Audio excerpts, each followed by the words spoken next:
Hola, mi nombre es Jenny Navas y el día de hoy les estaré hablando sobre el hombre como ser social y su comportamiento dentro de la sociedad. Los grupos sociales. En ellos, estos son nombrados como un conjunto de seres el cual están vinculados a la sociedad. ¿Pero qué es la sociedad? Bueno, la sociedad es una agrupación de individuos que viven en un espacio en común bajo ciertas normas. Se le llama también grupo social al conjunto de seres humanos que interactúan entre ellos y que comparten un mismo objetivo.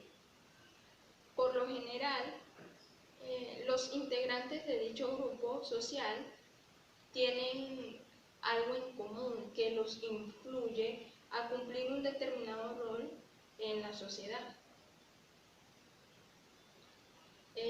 Otra de las definiciones de grupos sociales es que este está conformado por un conjunto de personas que tienen unos objetivos en común. De la misma forma, mantienen un sentimiento de identidad con valores compartidos, lo que hace que mantengan una relación personal mínima de comunicación. Para que exista un grupo social, este conjunto debe tener una identidad que le permita distinguirse de otros grupos y que les brinden un sentido de pertenencia a sus miembros. Así, el integrante podrá ser reconocido como un miembro del grupo social. En la sociedad coexisten diversos grupos sociales, pero para poder conocer este punto es necesario hablar sobre la existencia de la llamada estratificación social, el cual su concepto la define como el modo en el cual se reconocen diferentes capas o niveles dentro de una sociedad. Esta mayormente se reconoce por diferentes criterios. Algunos son las riquezas personales, los ingresos, la ocupación y hasta el poder político. Los grupos sociales corresponden a un rasgo fundamental e innegable de la sociedad. En este punto podemos hablar de las clases sociales, las cuales sus grupos son cuyos individuos son conformados o ambientados en base a las características económicas o sociales, o es decir, de la posesión o posición económica en la que mayormente se encuentre. Es importante reconocer también que uno no escoge pertenecer a una u otra clase social, sino que caemos en esta clasificación de manera involuntaria. De allí nace el concepto de la desigualdad de los grupos sociales, el cual se diferencia en sus integrantes, como los criterios usados para reconocer los grupos. Son el dinero, el poder político, entre otros, los cuales hacen que aquellos que no poseen estos criterios sean discriminados. Mi nombre es Mariana Moreno y vengo a hablar sobre los tipos de grupos sociales. La sociología también se divide en grupos sociales según la intimidad de la interacción social entre los miembros, siendo en ellas las siguientes. Primarios son aquellos que constituyen el círculo más íntimo que generan, por ende, mayor interacción y cooperación, parte de la persona, por ejemplo, familias y amigos cercanos. De pertenencia, los miembros adhieren al tipo de grupo social que muestran el lugar, la pertenencia de la sociedad, como lo pueden ser en el partido de fútbol o una tribuna urbana. Secundarios o formales, son grupos sociales que definen normas y reglas para la generación dicha, como por ejemplo el sindicato o asociación política. Informales, se forman debido a los lazos de amistad sin estructura, como por ejemplo los excompañeros de clases. De referencia, se pertenece como miembros para la comparación e imitación de estilos, normas o formas. Pares, son grupos homogéneos de edad e interés y clase social. Yasser Paredes, estudiante de primer año de Derecho, sección 2. Les voy a hablar sobre la importancia de los grupos sociales. Un grupo es un conjunto de individuos no muy grandes donde existen interacciones fruto de unas características, valores y condiciones similares entre ellos. A pesar de que el individuo pertenece a un grupo, en varias ocasiones él necesita de un grado de independencia. Sin embargo, necesita también de estos grupos para hacer de la vida un poco más llevadera. Es allí donde se deduce la importancia de los grupos sociales. Todas las legislaciones del mundo tienen leyes que protegen el concepto de familia y podrán facilitar su unión y continuidad. La familia se convierte en un castillo que protege a sus integrantes, por los cuales estos deben de también proteger al grupo en que lo conforman ante cualquier adversidad o situación que se les presente. La familia está fundada en el matrimonio, que es exclusivamente la unión legal del amor del hombre y de la mujer. Para complementarse mutuamente y transmitir la vida y educación a sus hijos. Es mucho más que una unidad legal, social y económica. Representa una comunidad de amor y de solidaridad, en donde se imparten virtudes y valores humanos, éticos, sociales, espirituales y religiosos, así como se les enseña lo que es el sentido de convivencia, tanto interno como externo, que es de gran ayuda para el desarrollo de una sociedad. Relaciones interpersonales son asociaciones entre dos o más personas. Estas asociaciones pueden estar basadas en sentimientos y emociones, como el amor y su gusto artístico, el interés por los negocios y por las actividades sociales, así como las interacciones y formas colaborativas por el hogar, entre otros. Las relaciones interpersonales existen en diferentes tipos de contextos, como la familia, los grupos de amigos, el matrimonio, el entorno laboral, los clubes sociales y deportivos y comunidades religiosas. En todo tipo de contextos donde existan dos o más personas que tengan comunicación. Y relaciones intragrupales son aquellas relaciones en las que las personas que pertenecen a un grupo tienen necesidades similares. Muchas gracias, esta ha sido toda mi intervención. Mi nombre es Lady Molina y me corresponde definir el término de agrupaciones. Las agrupaciones son un conjunto de personas o cosas agrupadas y existen varios términos que según el contexto pueden ser utilizados como sinónimos para agrupaciones. El primero sería el término colectividad, que es definido como un grupo de personas reunidas para un fin en común o porque comparten una misma característica. El otro término sería colectivo, que se refiere a una agrupación social cuyos integrantes trabajan en conjunto por el cumplimiento de un objetivo. Estos términos son por nombrar algunos de los tantos sinónimos utilizados para dicho concepto. Por lo general, la colectividad que se asocia tiene un origen en común, bien sea religioso, por ejemplo, sería en el caso de los católicos, o nacional, como sería en el caso de los venezolanos. Mientras que por colectivo se refiere a una unidad de personas con una misma problemática. Por ejemplo, todas las personas que sufren que se requieren diálisis. Una característica común del colectivo es que suele tener una participación política activa, con reclamos de derechos y diversos pedidos hacia las autoridades. Ahora, en el caso de las agrupaciones, pueden tratarse de reuniones espontáneas, como por objeto de la naturaleza, o de grupos constituidos para un fin, como podría ser un partido político. Esto sería agrupaciones. Hernando Garzón, grupo número 1, grupos sociales. En este momento voy a desarrollar los puntos comunidad-sociedad. Pareciera ser que son iguales estos puntos, pero no lo son así, estos términos. La primera persona en desarrollar estos conceptos por separado fue el alemán sociólogo Ferdinand Tönnies, que estableció las diferencias entre estos conceptos.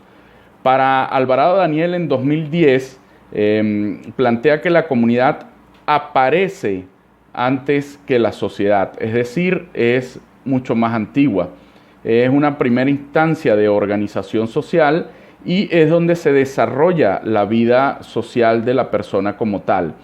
Mientras que la sociedad es un término un poco moderno, es un término en el que el individuo se pudiera decir que desarrolla su vida de una forma subjetiva porque las normas sociales lo norman como tal en la sociedad.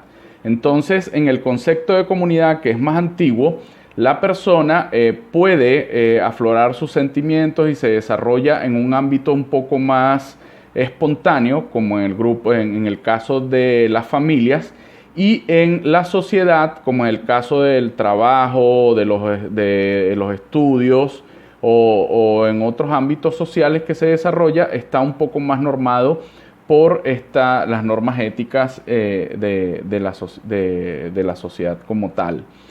Es importante resaltar que ambos términos contemplan las características de unidad y de unión, y ambos términos expresan lo que son las relaciones sociales recíprocas del individuo.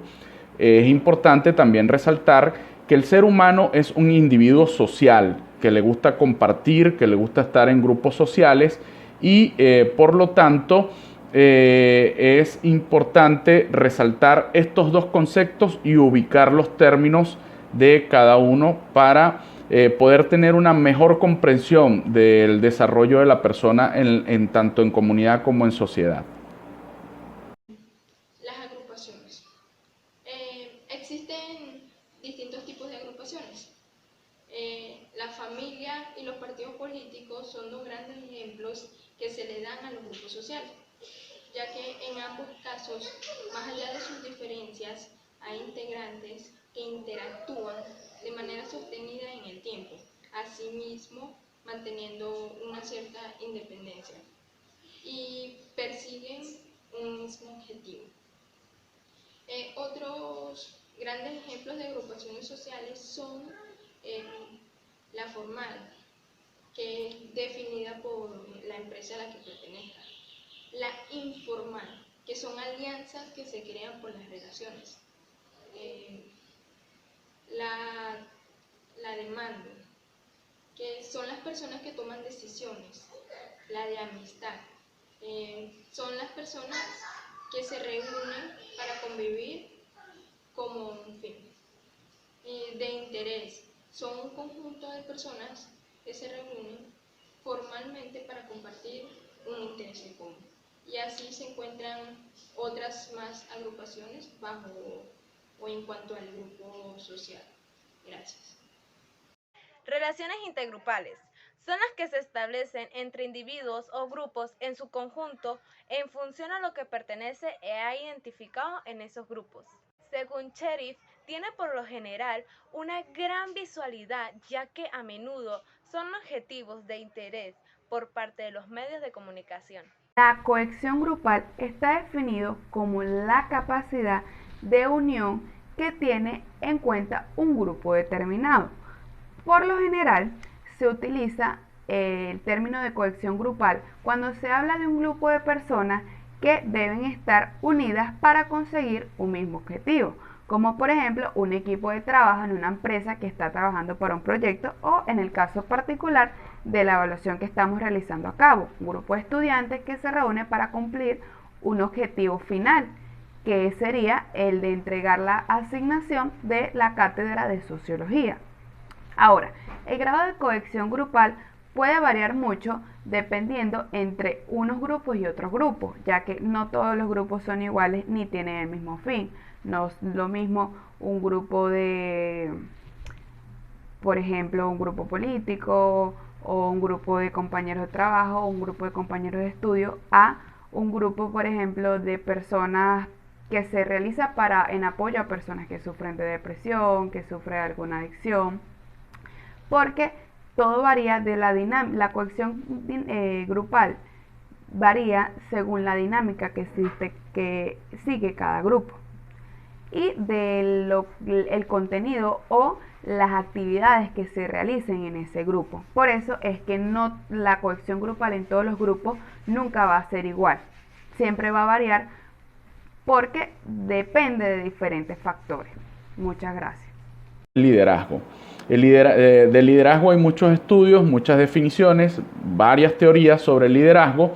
Hay una muy interesante que es la que plantea Alfonso Victoria en 2010, que plantea que los líderes tienen rasgos característicos. Estos rasgos característicos afloran en el liderazgo y lo perfilan, por ejemplo, conducta, fuerza, carisma, espontaneidad, visión, claridad. Son una serie de conceptos que definen las características del líder como tal. Para John Maxwell, en 2004, él plantea que la capacidad de liderazgo es para bien o para mal y tiene un impacto significativo en la organización, bien sea en un camino adecuado o bien sea en un camino inconveniente. El líder marca el camino, define la ruta, las personas lo siguen y este camino puede llevar a buenos términos como no puede llevar a buenos términos. También Maxwell en 2008 plantea algo que es muy interesante. Muchas personas plantean especie de un mito. Este mito es que si ellos estuviesen al frente de la organización serían liderazgos.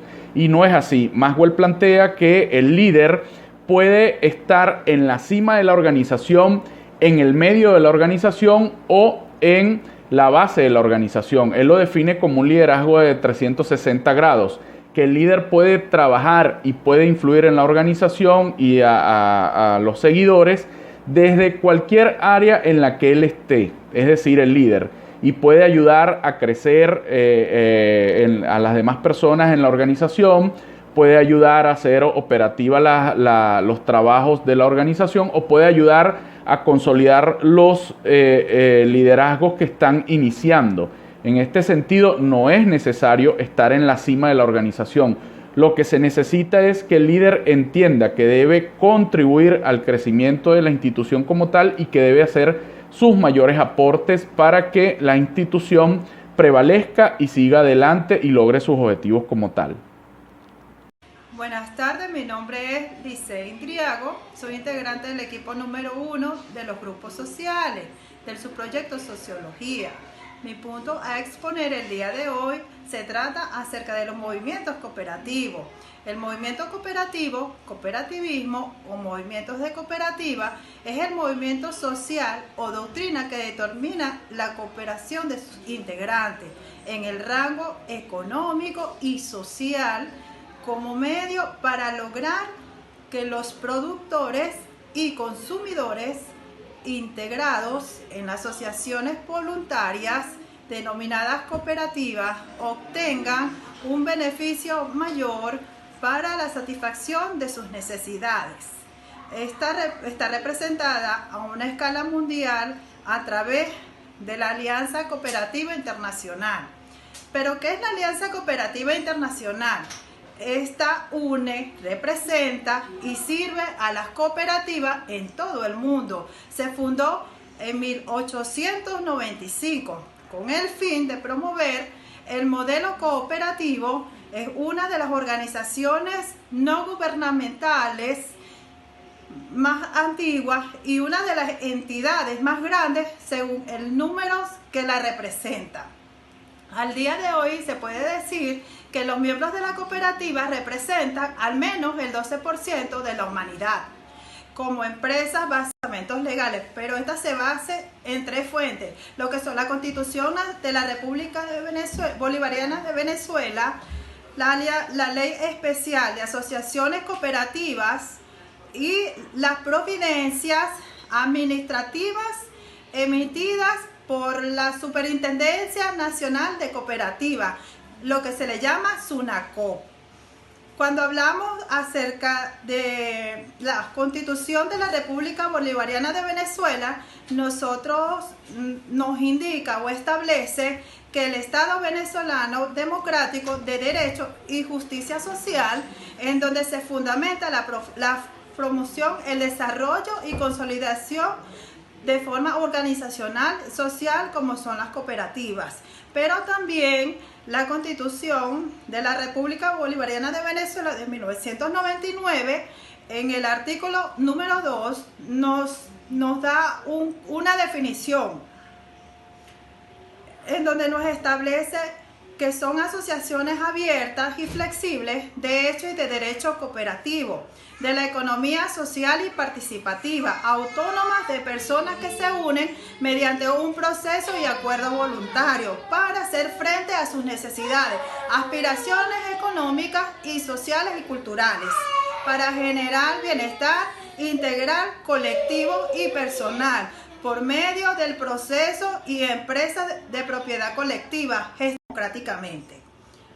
Cuando hablamos de la Ley Especial de Asociaciones Cooperativas, esta Ley Especial de Asociaciones Cooperativas tiene como objeto establecer las normas generales para la organización y funcionamiento de las cooperativas y de los organismos que la integran. Se caracteriza porque simplifica los procesos de la legalización de las cooperativas, es flexible y define el rol que debe tener los organismos de integración, definen de manera muy clara las modalidades y promociones de protección del Estado, establece normas para el desarrollo del trabajo social, así como los mecanismos propios de protección sexual. Promueve un esquema de participación. Además, define las funciones contraloras de la Superintendencia Nacional de Cooperativas. Por último, tenemos el basamiento acerca de la providencia administrativa de la Superintendencia de Cooperativas, que es la SUNACOP. Las dos primeras son las más conocidas, pero las providencias administrativas tienden a ser un contenido desconocido por la mayoría, y actualmente cuando pretenden obtener contratación del Estado se encuentran de que deben presentar la certificación de cumplimiento, y el primer obstáculo es la falta de cumplimiento con lo que dispone las providencias administrativas por reconocimiento de los principios cooperativos. Los principios cooperativos son pautas por las cuales las cooperativas ponen en práctica sus valores.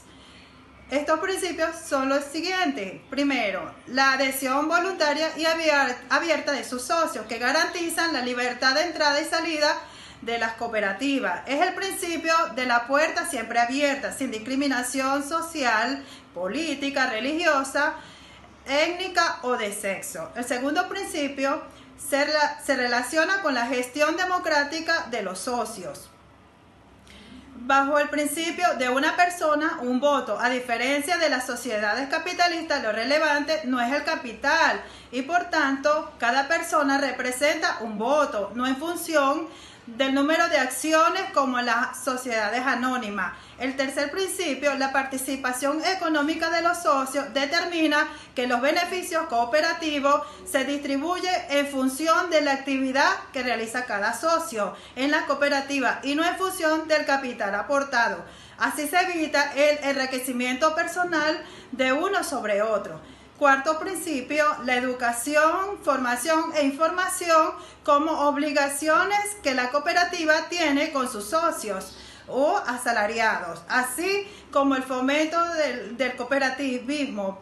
El principio de la escuela democrática económica. El quinto principio, el interés de la comunidad con sus socios o asalariados, así como el fomento del cooperativismo. El principio de la escuela democrática económica. El quinto principio, el interés de la comunidad, lo que significa apostar por el desarrollo sostenible y la cohesión social y territorial en el ámbito local, transmitiendo cultura y comportamiento democrático. Es decir, las cooperativas trabajan para el desarrollo sostenible de sus comunidades a través de las políticas aprobadas por sus miembros. Muchas gracias.